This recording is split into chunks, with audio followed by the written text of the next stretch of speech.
Good morning, everyone. Good evening, good afternoon, wherever you are, and welcome to this week's Weekly Energy Boost.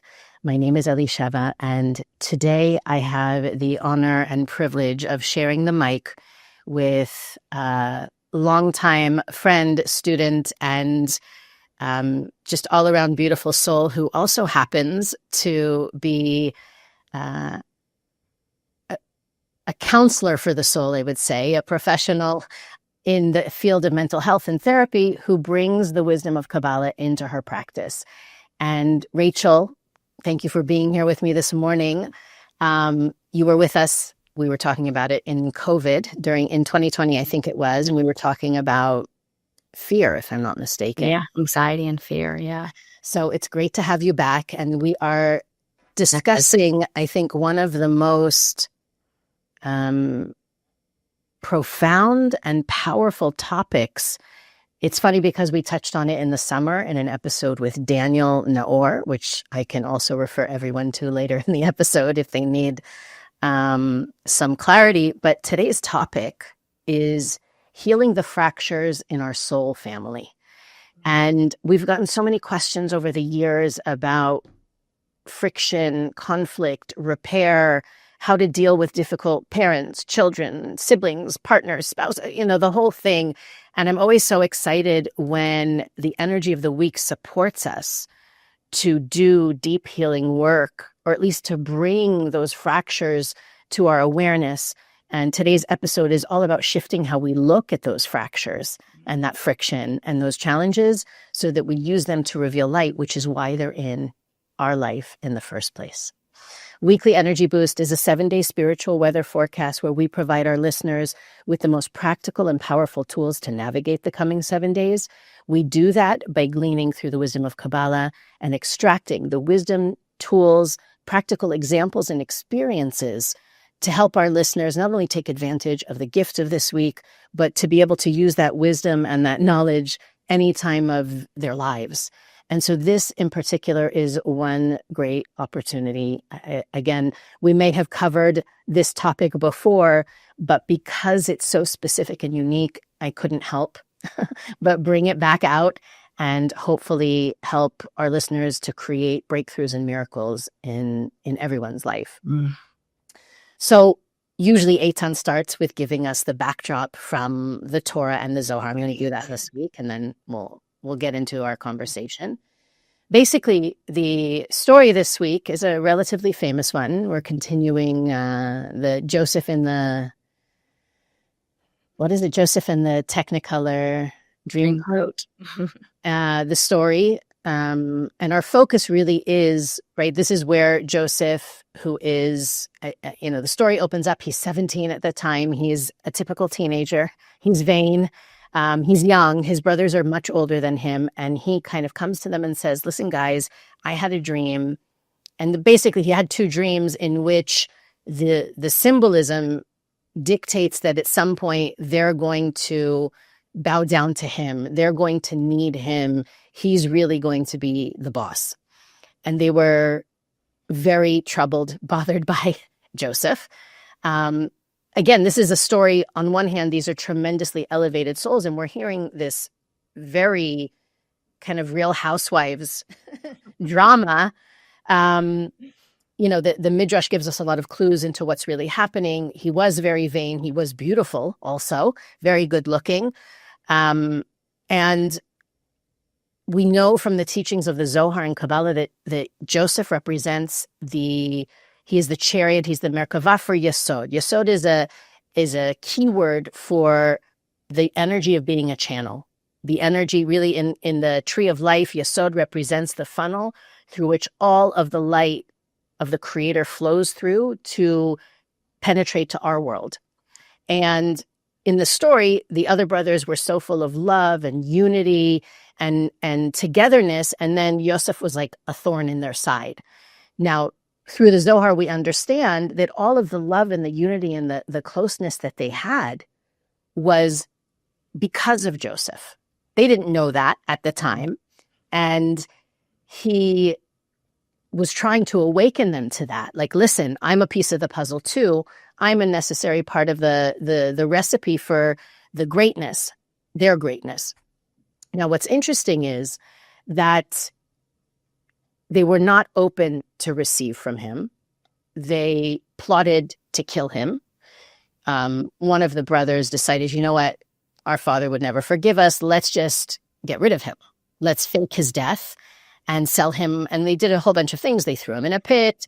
He ended up getting sold into slavery. And there's another, lots of scenes in this movie where Joseph could also become a victim, blame them, become resentful. And he really took it. He really saw how every moment of this story is from the creator. Even the idea that his brothers would hate him, the creator put that idea in their head. It needed to happen that way. And he reveals that in a couple of weeks, that he knew it had nothing to do with them, that it was all from the creator. But what's really important for us to understand from this story, and therefore to get from the energy of this week, is that in general, all the blessings, all of the light and the goodness that we have flow through that emanation, that sphera called Yesod. At the same time, each one of us is given people and situations in our lives whereby we can access greater blessings, continued blessings. And those people are not our teachers, the people we admire, the people that we love, the people that we feel aligned with. The Josephs in our lives are the difficult people and situations that we want to end, that we want to eliminate, that we want to extract or cut out. And so when we do that, this is the teaching from the Zohar this week, but I think it opens us up to a really powerful realization about the way that we look at the difficult people and situations in our lives, is that when we cut ourselves off from those people and situations, we're cutting ourselves off from blessings, from goodness, from connection. And what ends up happening is that in order to reconnect to that energy of Yesod, if we reject a situation, I'm not dealing with that, not my monkeys, not my circus. There's so many different ways that we can push an opportunity or a relationship out of our lives. We're basically asking the universe to break us. And that's what happened in the story with Joseph's brothers. They, in the 17 years until they met him again, they were desolate. They were destitute. They were lost, like broken. And then finally, they got to reconnect with their Yesod, with their channel of blessings, when they reconcile with Joseph. And we'll talk about that that reconciliation in a few weeks. But it's really for us to see our lives through that story. It's not about a story that happened thousands of years ago. It's happening in our lives all the time. For us, and that's really the work of this week, is to find the Yosefs in our life, to find the people and the situations that we are rejecting, or by the way that we treat them, we're telling the creator, this is a mistake. This doesn't belong here. I didn't order this. This is not in my plan. Because when we do that, when we reject those situations, we're inviting the universe to break us down, to be open to reconnect. And it might not necessarily be through that person. We might end up connecting through another way, but by rejecting that invitation to allow our blessings to be extracted from that difficult situation. And again, that doesn't mean that the person who is difficult is going to give us blessings. The opposite. It's the process. It's the circuitry in that relationship that unlocks blessings for us. So that's, I think, the starting point for our conversation, that really, if we're open to it this week, we will have clarity and epiphanies. We will see the divine design between, or the divine design in the midst of what appears chaotic, painful, and challenging. And, Rachel, you and I spoke a few weeks ago about it's almost like a wave of a trend of not dealing. As a society, we're giving ourselves permission to not deal with things. And how, on a spiritual level, as we're learning this week from the Zohar, we're literally cutting ourselves off from blessings when we don't deal. So what would you say if someone comes to you and says, I have this, challenging relationship with a parent, a sibling, a child, how can we look at that as a spiritual assignment? Where is the light in the difficult situation?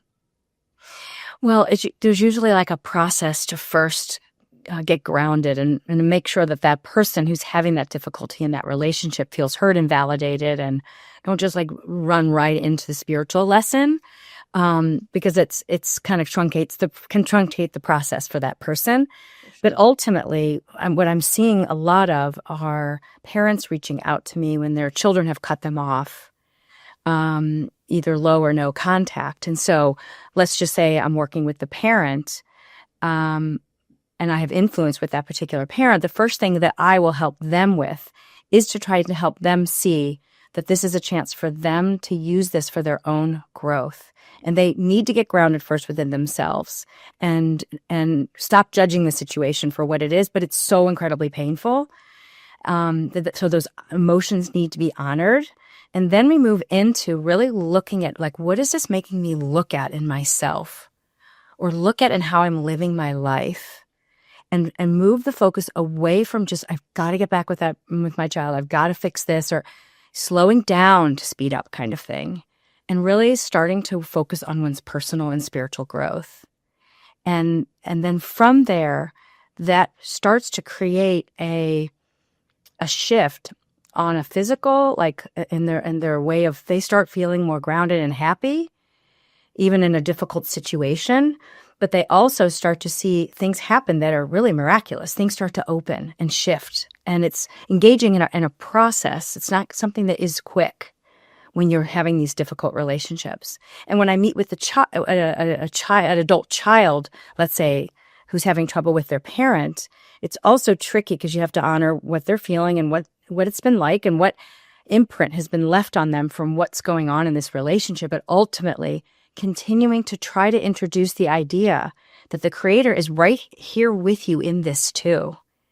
And this is exactly where you need to be for something that's going to help you reveal your unique potential, your unique healing, your unique gift to the world, and starting to plant those seeds of, like, what is this bringing to your attention for yourself and your lineage, really, your whole soul family, to be transforming. What patterns have you noticed in working with individuals, whether they're the rejector or the rejectee, that seem to be behind the conflict or the blockage? I think it's a co-created dynamic. I think things are changing in society that are, in some ways, empowering young adults to decide how they want intimacy to look in their lives and how they want the culture of their family to look. And so there's more pushback, and I think that's healthy in certain ways. And I think there's also a misunderstanding about how important those connections are on some level, even if they're difficult. I think that's why I'm so happy to be talking about this from a spiritual perspective. Yeah. But I think some of the things that the adult children are reporting that are themes that makes them want to pull away are feeling criticized, too many opinions for how they should be living their life. And those are taken as opinions are taken as criticism. So that kind of over-involvement is one of the biggest ones. And, it ranges from if not accepting the path that they're taking and giving them space, or they may be introducing somebody new into the family that the parents don't approve of, and that becomes a big conflict. So those are just a couple. It could be political issues or different views, spiritual path differences. But I would say the predominant one, and there are also some sibling jealousy which is relevant for this portion, too, are in some ways it can be viewed as that, where, let's say, there's a wedding and one sibling has an issue with their brother and doesn't want them in the wedding. And then the parent steps in and says, you can't do that. You have to have that person in the wedding. Well, then they feel like, oh, well, just like my whole childhood, you favored him anyway. and you've never protected me from his behavior. And then you've got this new fiance or engaged person who's getting married that's seeing your family from a different perspective. It's like, no, that's not right. So that's where the stepping in and over-involvement can interact also with some childhood issues that has never really been addressed for that person, that can bubble to the surface with things like weddings or having children, or lots of those big milestones. I'm going to throw in a concept that we've brought up in the past that I think is important to highlight here before we take it deeper, because I have other questions I want to ask you. I think one of the most profound concepts, most liberating concepts that we get from studying Kabbalah is the fact that while you can't control what happens around you, it is in your control to decide how it affects you. Mm-hmm. And yeah, okay, it's easy for me to say, I have a podcast, I'm behind a mic, I get to help lots of people. But even in my own experience, right, I'm sure that whoever's listening can say, well, you don't have my mother, or you don't have my brother, or whatever it is. Mm-hmm. We've all experienced situations that we didn't order, right? I ordered a hamburger, you brought me pasta, I don't want pasta. Right? I want a harmonious relationship. I want someone who's going to agree with me. I want to feel totally loved and accepted. And I had a conversation with a student, and I know she's listening, and I'm so excited for her to hear this. And she was telling me that she put up a boundary with a parent, and the boundary was no contact. And we were talking about how there may be a physical boundary, but internally, there is no boundary still. Yes. He is that there is a degree of influence that he still has over her, even though she's not allowing him to be physically in her life. Mm-hmm. And we were talking about how now a similar dynamic is appearing in another relationship, mm-hmm. which is really what the Zohar is telling us, that if you push away the opportunity that the universe is giving you, mm-hmm. that opportunity will come at you again from somewhere else. So, one, while you can't control the people and situations in your life, you can control how they affect you. That doesn't mean you pretend nothing bothers you or that you suppress your feelings. You can feel how you feel and decide how it changes you or doesn't. Mm-hmm. How it makes you, how you make decisions because of it or despite it. That's up to you.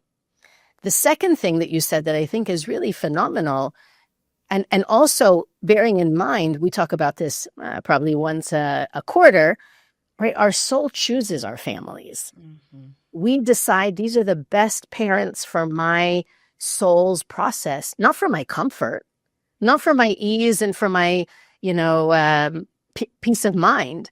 These are the people who are going to help me reach my highest potential. And a diamond doesn't, grow on a fruit tree. It comes from pressure. The carbon is highly pressurized and becomes a diamond. Mm-hmm. A snowflake becomes a snowflake in extreme cold, not on the tropical beach.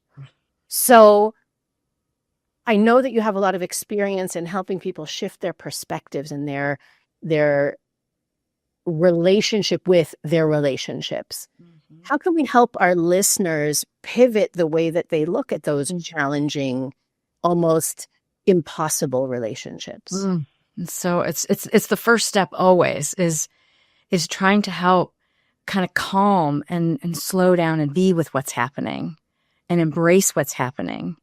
And I think that again, it's important for people to be validated for how hard it is for them, but through the process of really leaning into and trusting that whatever it's bringing up in you in this relationship is your fitness course for becoming who you're capable of becoming.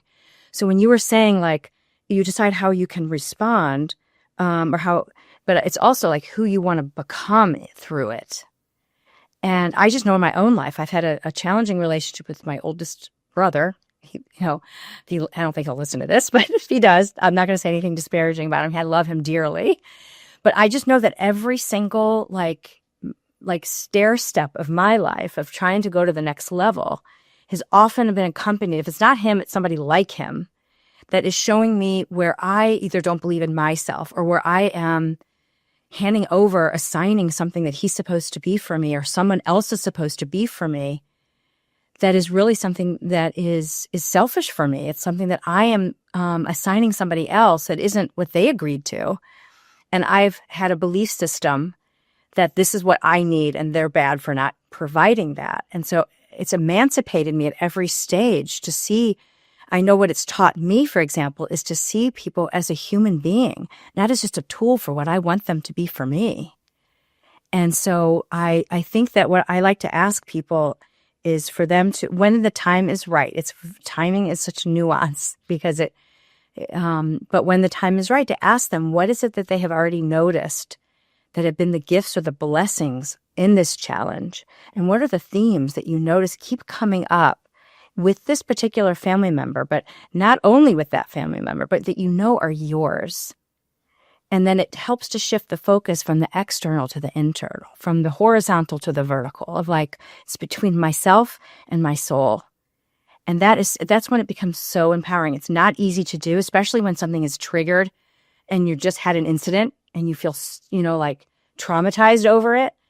But ultimately, the more you can shift your perspective and see that this is really happening, for me, from the Kabbalah one basic idea versus to me, and really getting support around you for helping to see how that this is part of a loving part of your journey and not a punishment and not something to reject.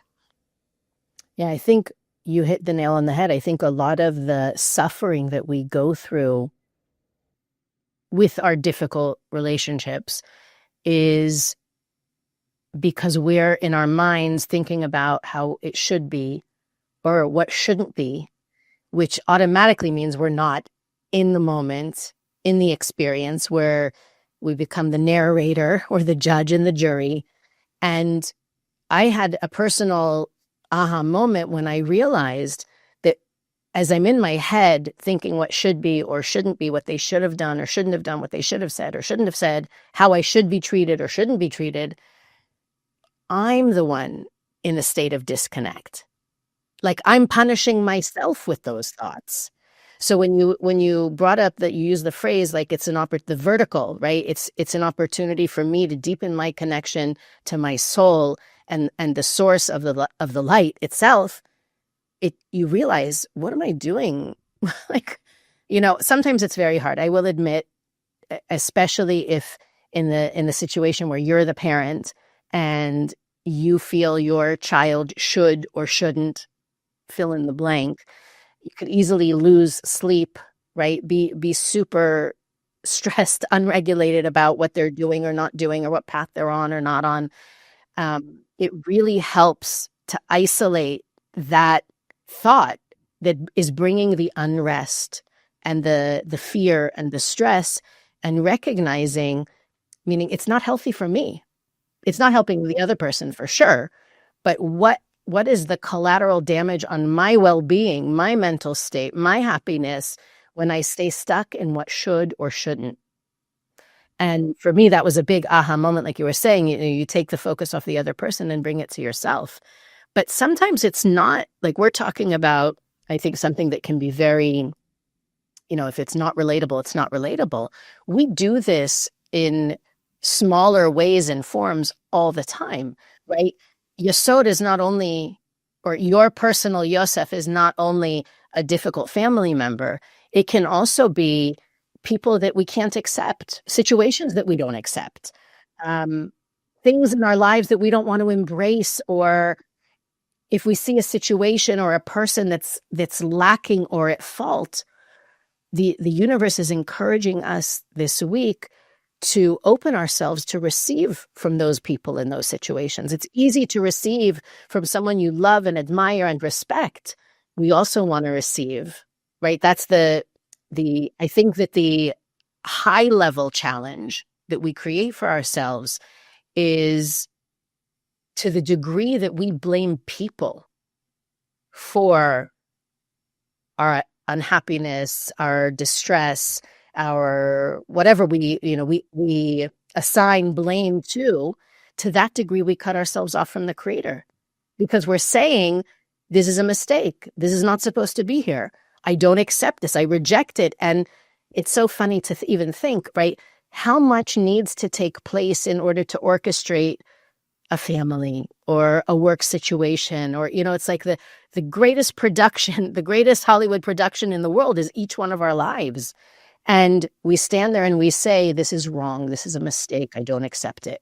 What we're really doing is we're saying the creator is wrong. The creator made a mistake. I don't accept it. So that, I think, is the shift, is not only to look, you may not have a person in your life that you wish wasn't there, but for sure, every single one of us has people that we don't accept, that we criticize, that we fault, that we blame, that we might even, in a way, withhold from, punish, taunt, justifiably so. They deserve it. And I'm going to bring in something totally separate, and I want to stop talking. But I was watching a music video the other day. Children's, by the way. No, I won't even say it was a children's music video.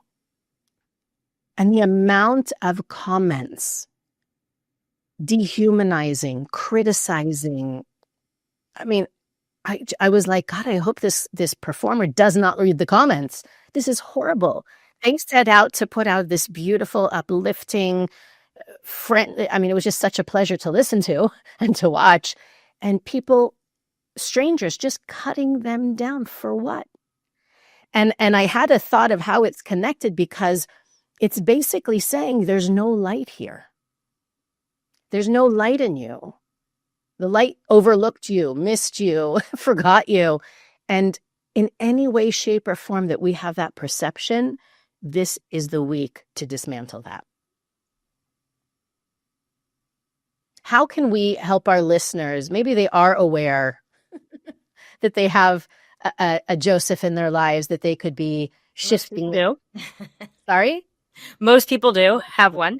I would say everyone does. Mm-hmm. Some are more intense than others. Mm-hmm. Some are more dramatic than others. Mm-hmm.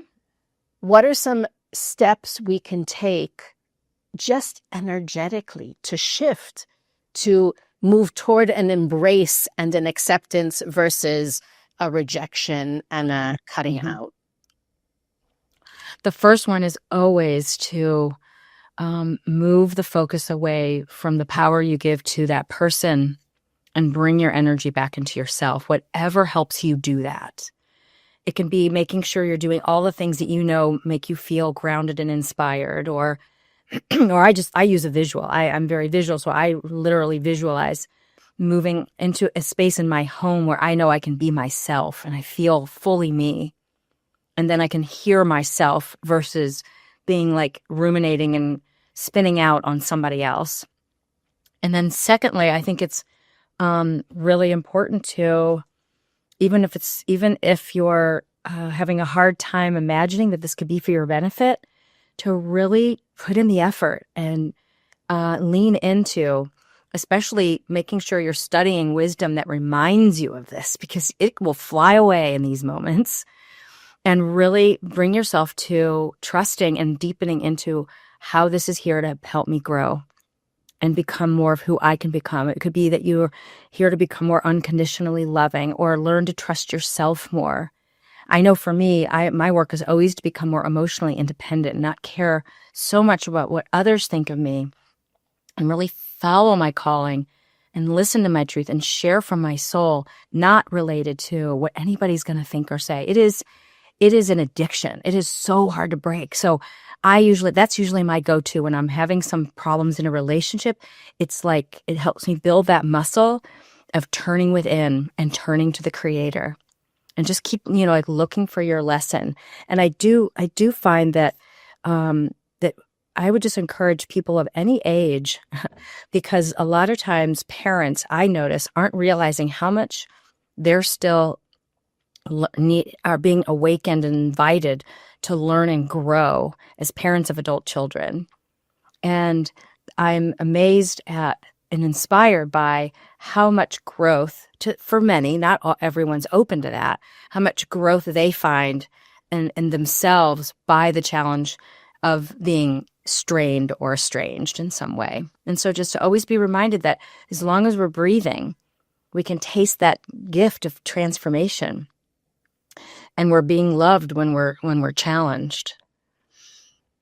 I would love if we could spend the final minutes of our conversation talking to those people who might be on the receiving end of the rejection. Mm-hmm. Right? We spoke mostly to how are we rejecting? And again, it might not be a relationship. It might be a situation, a dynamic at work that you are just like, I'm not dealing with this, right? Anything that we're not willing to deal with has the same, it's part of this conversation. What if there are people listening out there who are the ones that have been rejected or being, I'm not going to say marginalized, because I don't think it's thematic. It's a personal issue. If you feel you're being rejected, boxed in, labeled, falsely designated as the perpetrator or the problem, what kind of consciousness can we embrace this week to shift that relationship from our end? Even though it might seem we don't have any power or ability in the physical sense to influence the relationship or the situation. Well, it's honestly, it's the same. Like that is your challenge then right now. And and so it would be to do your best to embrace what's happening, because so much of it when rejected, it feels so unfair. And so I would also really move away from, it's not going to be fair, and to not get into much of the logic. And if you want to repair the relationship, you especially need to let go of unfair or fairness. And I typically people need support for this. It's hard to do by yourself, whether it's your teacher, a counselor, or a specialist of some kind that you trust. But then I would also then see where is this showing me something that I haven't been willing to look at in myself. And most, I'm telling you, with these parents, if I'm assuming it's a parent, but it could be a sibling or it could be an ex. Yeah, exactly. That you want to be amicable and your ex is like, not talking to you. Yes. But regardless, the theme, the wisdom doesn't change in any circumstance. It's an ironclad truth that is still here to help you to go to whatever your more fulfilled level will be, or that feeling that you are becoming growing. It just feels so good. It's hard, but it feels so good. So and so I would look for that. Look for where it's in ways that you may not have expected it. We are often it's so concealed to us. We can't often see how we are affecting someone or what may have caused the rejection. So I would encourage becoming curious as well. And even if you think that the other person is imbalanced or they're mentally ill, or they'll still have some value to offer you of something that you have probably done or said that didn't work for them. And it's good to learn it. And so that's where some of the main focus that I do when I do writing or sharing and with clients or teaching or anything is really trying to help teach people how to listen. It is so hard, but listening without, trying to influence, just truly trying to put yourself and have empathy and see what the other person's experience is. And we think we're better at it than we are. We just are fundamentally not very good at it. But it's a skill worth building, is to listen, to understand. Yeah, I think what you shared sounds like something that we've shared before, but probably not in the last year or two on Weekly Energy Boost. It's that when presented with any challenge, the first question the Kabbalists teach us to ask ourselves is, why is this in my movie? Right? How can I grow from it? What can I learn from it? Focusing first on not what the other person did or said or didn't. Again, taking out the should from the conversation and really reflecting on, like you were saying, being curious, trying to see in a macro sense how this could be for my highest good. And then, only then, being curious about, is there anything I can do right now? Most people jump into the do before the reflection process. And so when you said before, right, listening to listen, not to respond, not to influence. You might not even have the ability to have an interaction right now, but initiating that process of the creator decided this is the perfect thing for me. My soul decided this is the perfect thing for me. I want to know what it is. What am I meant to get from this? And that's, I imagine that what we're doing when we ask those questions is we're taking the situation in for a big hug rather than rejecting it. And so I feel like also when you said, put aside the fairness piece, I find usually when people say that's not fair, what they're really saying is, I don't like it. And there's some sort of vindication you feel when you say, well, that's not fair, right? But the truth is, it is fair. You just don't like it. And it's okay not to like it. We're not talking in this week's episode about love everything that happens unconditionally. We're talking about being open to receive something from everyone and everything, regardless of how difficult or lacking or problematic it might be. Yes. There's something that I would love to add that's been on my mind with so many of the things that you're saying. And that is that so much of the work is internal. And yes, you can repair externally, but I've just seen the quantum miraculous shifts that happen, which is what I've learned from studying Kabbalah and love about it so much, is that when we change, that's when things change in our life. And so there's lots of ways to remove cutoffs. It can be internal as well. Like even if you find that you need space from someone, it's important to also do the work so that you're not internally regarding them as not filled with light, or a lot of the work is what you do internal. And you can, even if you're not connected to this person, when you are doing your personal growth work and you're getting your lessons, you should notice that some of the resentment or some of the anger and the hurt and the rejection does start to minimize because you're starting to connect with your source about it. And as you get your lesson, it starts to help you shift that, like from that external locus of control more to that internal. And so if you're not connected now, I just want to inspire and give hope that your internal work, you don't know when or how, but it makes a huge difference. Well, it's the catalyst. Your inner world is actually what attracts the external situation. Yes. So when the inner world shifts, the outer world has to follow suit. Mm-hmm. Beautiful. I'm so excited for people to take this in, sit with it, and make it work for them. Each person in their own individual way, on their own level. You may feel that you need to take space from a person, which is not the same as cutting them out, right? You can say, I need a couple of weeks to think about it. I'll get back to you.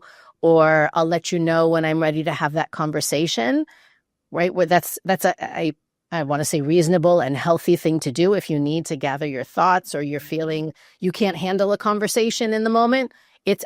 There's nothing wrong with rescheduling it, but completely removing it from the calendar is essentially the mistake that many of us make. And in removing it from the list of possibilities, we're actually removing our connection to blessings. And that I want to go back to that first idea, because the goal is that we welcome and allow the universe to give us all that the infinite and limitless blessings that we can receive. We want to get out of the way. And this is one of the ways that the Kabbalists teach. We get in our own way. We block the blessings because they're meant to come through the difficult and challenging situations. Rachel, thank you so much for initiating this conversation. Yes. I'm sure it's going to help countless people. And I know at the end of every episode, I say that the most powerful thing you can do is share the episode. Perhaps, this episode can be especially helpful for people who might not even be on the path of Kabbalah, on a spiritual path, but are suffering because of a particular situation or relationship. And this might be the door that opens them to resolution from a different perspective. Mm-hmm. Weekly Energy Boost is available on all podcast platforms, YouTube, Facebook, and Instagram. You can follow us on those platforms to receive more content to support you in living what we share in every episode. You can also go to our website, weeklyenergyboost.com, where you can learn more about the things we think are important for our listeners to know about. Search through our archives, send us a message, and click the donate button to help make Weekly Energy Boost possible. Rachel, again, these last 40 minutes were priceless, and I'm so excited for the world to connect with you and your wisdom and your insight. And I hope we can do it again. And we'll see you next week on the Weekly Energy Boost.